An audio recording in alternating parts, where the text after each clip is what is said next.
can you help me out? Can you tell me what's for lunch? Yeah, where do you want to eat? We've got 13 countries around the world here. We could have guinea pig in Peru. We could have, say, a 4-course meal in France with a cheese course. Really? Yeah. Tell me about your book.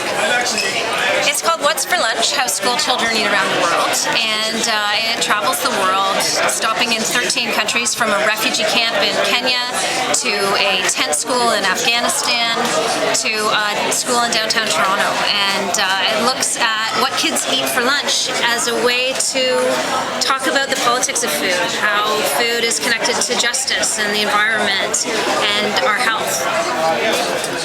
How did you come up with this concept? It's brilliant. Well, I think it really started for me as a parent, trying to make school lunch for my own kids and saying to myself, I have enormous privilege. I live in downtown Toronto. I can buy healthy food for my children.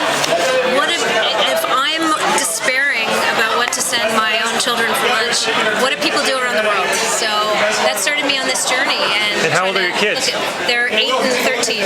So looking lunch programs for that kind of age bracket type of thing? Yeah, they have a packed lunch every day, and it's not easy to come up with something that's healthy and that they like. Okay, so walk me through the book. Tell me some of the highlights in the book. Let's open it up. All right. What's for lunch? What's for lunch? Can we try this one here? Yeah, sure. So as I said, I go to 13 countries around the world, and here's Canada. It's a packed lunch. It's quite unusual, actually. In Canada, Canada's the only country, the only G8 country in the world that doesn't have a school lunch program for its children. Really? I think this is shameful, frankly. In France, let's go to France. Well, let's see a typical lunch in Canada. Okay. So we got the sandwiches, and a juice, That's right. If you compare that to another, developed country like France, where they value food in a way that we tend not to here, they have a 4-course meal, including a cheese course. You think you're in an airplane. They've outlawed pop. They only allow the children to drink water at lunch, which makes a huge amount of sense. Wow. They always have a vegetable, lean meats. But then you go to a place like Afghanistan, where, of course, it's been at war for decades. Yes. And so that's their lunch. The children have to rely on the World Food Program, and it's a biscuit.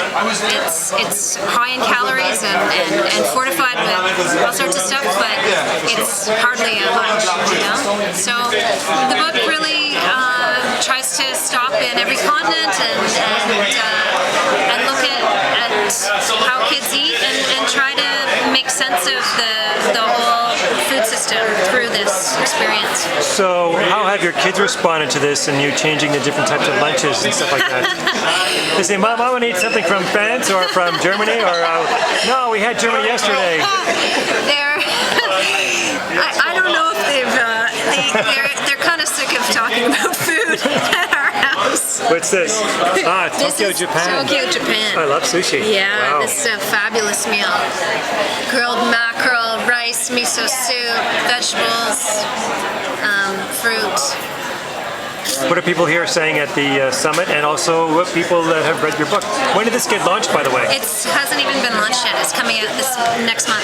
Wow, we just got a sneak preview. Yeah, exactly. Wow, I'm getting hungry already. Okay, we're gonna have to do lunch and talk more about this. Sounds In the meantime, your website would be www.unpackingsschoollunch.wordpress.com. Excellent. Thank you so much, Andrea, for your time. Thank you. Brilliant idea.